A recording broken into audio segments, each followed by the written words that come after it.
the multi-award-winning actor Richard Armitage is known for his roles in a whole host of films and TV dramas, from Spooks to The Hobbit, from The Stranger to Red Eye. In recent years, he's also turned his talents to writing thrillers.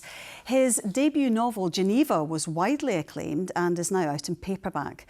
Last Friday, Richard headlined the opening night of Stirling's prestigious Bloody Scotland Crime Writing Festival. While he was in Scotland, he came into the studio to discuss his writing. So you have a really successful acting career. What made you take up writing? It was an invitation from Audible, who had looked at the people that were listening to my work as a reader. I think they'd also been looking at perhaps the people that were tuning into me as an actor, and they sort of did some calculations and said to me, would you be interested in writing a crime thriller? And I immediately said, yeah, I'd love to. And then they talked about ghostwriter, and I said, absolutely not, I want to write this myself. So I sort of had to audition my writing process by giving them little samples of writing, and then it became an audiobook for a year, and then print, and now paperback. And had you had literary aspirations? Not really. I mean, only in terms of dreaming in stories. So, you know, my journey as an actor has always been about storytelling.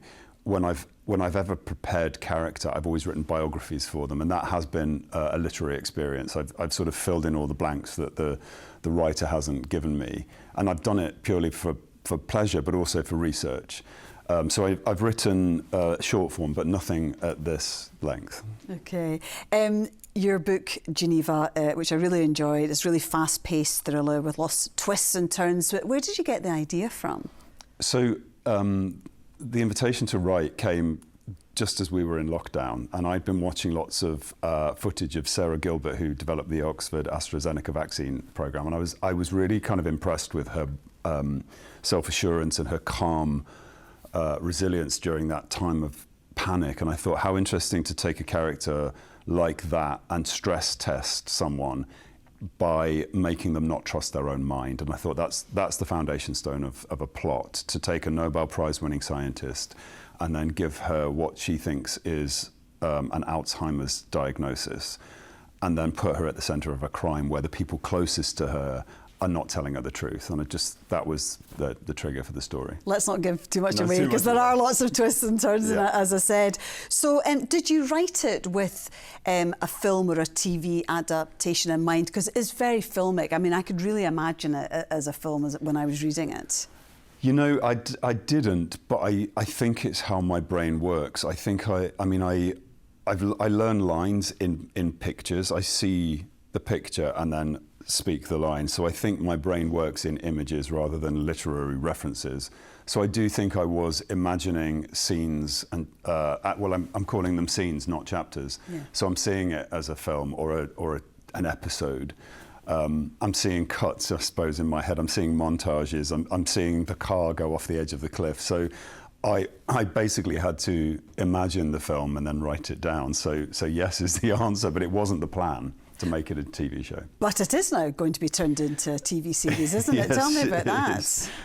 Yeah, Sony Pictures really enjoyed the book as well, so they optioned it with me as an executive producer, and if we can get it made soon enough, I'll be playing Daniel.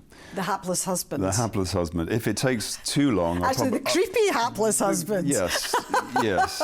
Although if it takes too long, I might well be playing Moritz Schiller, the old scientist, because sometimes development can take quite a long time. But yeah, I mean, yeah, it's an interesting journey this story's been on. And are you a prolific reader yourself? I am, I really am, and from a really young age. I mean, I think it was the doorway that took me into acting.